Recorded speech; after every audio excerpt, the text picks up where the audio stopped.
Landlords in the state of Virginia are waiting more than 6 months to get paid rental assistance funds due to bureaucracy. I'm Tony, and this is Real Estate Investing and Landlord News. All right, so I have another article for you today about the pandemic-related rental assistance programs. Now, I've already told you I am not a fan of these programs at all. I actually think they should end because I think they're a push towards socialism and, pushing more tenants towards receiving all of their rent payments from the government. That is not what we need more of in this country, especially with inflation shooting through the roof. We don't need more government money out there paying people's bills for them.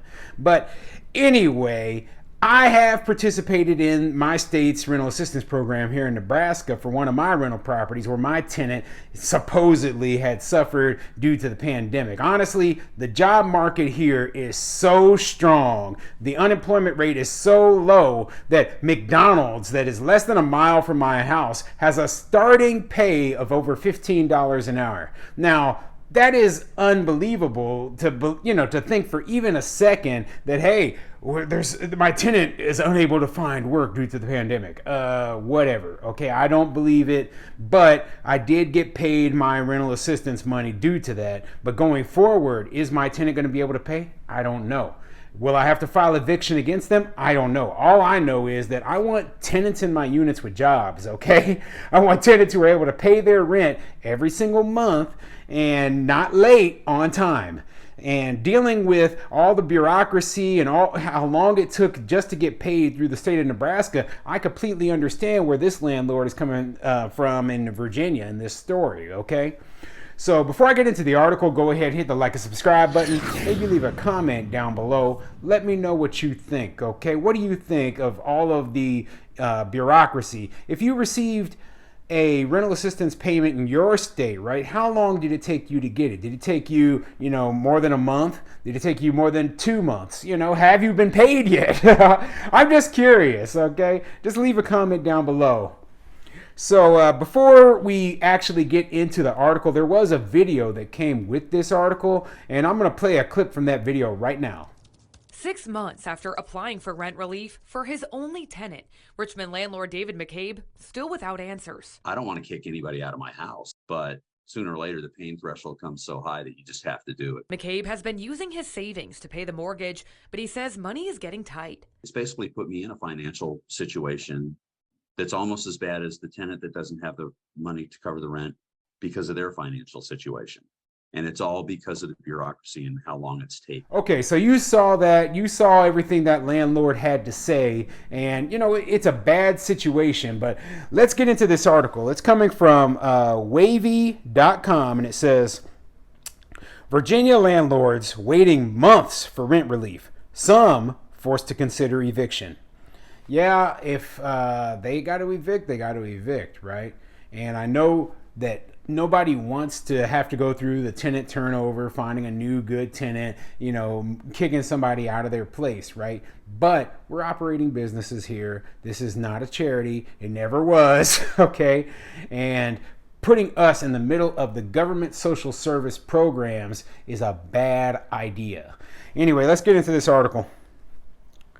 6 months after applying for Virginia's rent relief program on behalf of his only tenant, Richmond landlord David McCabe is still waiting for a response. Without the money, he says eviction may be his last option. McCabe isn't alone. The rent relief program stopped accepting new requests for assistance on May 15th, but the Department of Housing and Community Development said roughly 10,000 applications are still pending. I don't want to kick anybody out of my house, but sooner or later the pain threshold becomes so high that you just have to do it, McCabe said.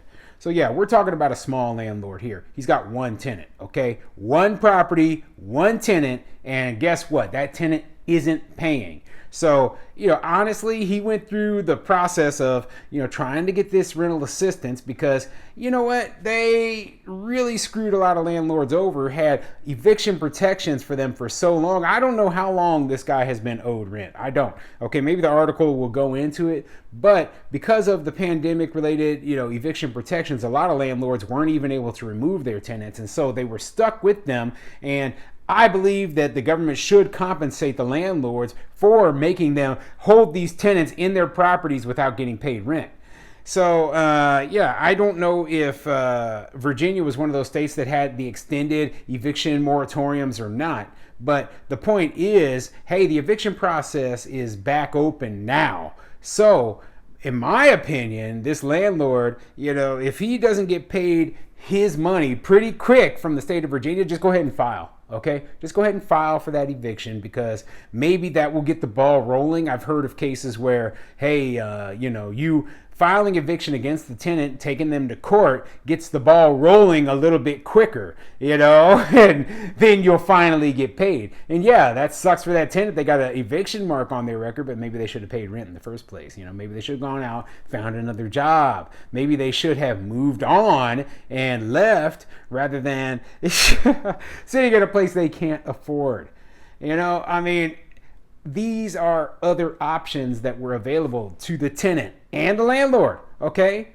So in a regular market, that's what would have happened. There wouldn't have been some kind of government, acting as your mom and dad. Oh, well, we'll pay your rent for you if you can't pay it. No, people have to make decisions as adults and figure out the best thing to do, the best option for them. So if they lose their job and they're unable to pay rent, that means they might have to move in with relatives until they're able to find another job. Or they might have to go find a new job. Or they might have to go find a place that they can afford based upon their income. Those are the true options, not, hey, the government's going to pay my bills for me.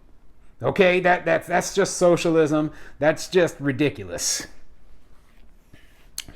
The agency declined an interview request on Friday, but DHCD spokesperson Amanda Love responded to questions in an email. She couldn't say how long it's taking to process an application on average.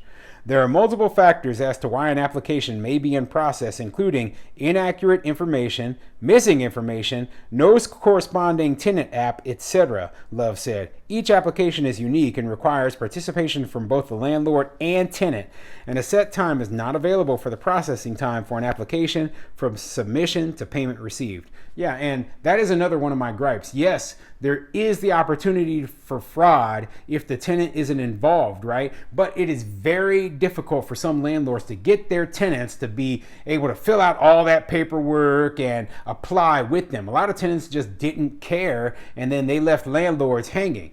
So in my opinion, the landlord should be able to submit the tenant's information and get payment without the tenant participating at all. Okay? The landlord is the one who needs the money, not the tenant. The tenant is basically screwing the landlord over by not paying rent, and the landlord is the one who needs the rental assistance so that they can keep paying their bills so the tenant has somewhere to stay. Isn't that what they say they want? It's like, oh, we don't want people to be displaced. We don't want, people to lose their homes. Unfortunately, though, they put the landlord in the situation where, hey, you're the one who has to act as the charity and the social service provider for the government.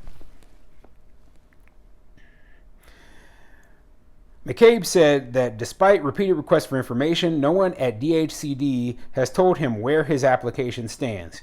McCabe said he submitted the application on January 21st and resubmitted it on May 23rd with an updated ledger upon request from the agency. He said he was not informed of any issues with the first application. While he waits, McCabe said he has been using his savings to pay the mortgage, but money is getting tight. I'm going to have to start searching for things to cut back on a lot, McCabe said. It has basically put me in a financial situation that's almost as bad as the tenant that doesn't have the money to cover the rent because of their financial situation. And it's all because of the bureaucracy and how long it's taking. There you go, right there. It's all because of bureaucracy. It's all because the government, basically they are incompetent at running the programs that they set up. Okay? This is exactly why, socialized housing, this is exactly why Section 8 program, etc. A lot of landlords don't want to participate because of the bureaucracy, okay? These government programs, they work to an extent, but people in the government, they have no timetable. There's no rush for them to do anything. They don't have to worry about paying their bills. They just keep getting their tax money in there, and they just take their time, and they still get paid. So they don't care if it's months later than it should be and landlords haven't been paid yet. So this is an absolute ridiculous situation that would be ended quickly if we just ended all this rental assistance nonsense. So it looks like in an earlier paragraph, they actually did say that the state of Virginia they stopped accepting applications for rental assistance on May 15th. And, this is just one of those things where, hey, the people who already applied are just trying to get paid. It hasn't happened yet. And unfortunately for this guy, it's putting him in financial ruin.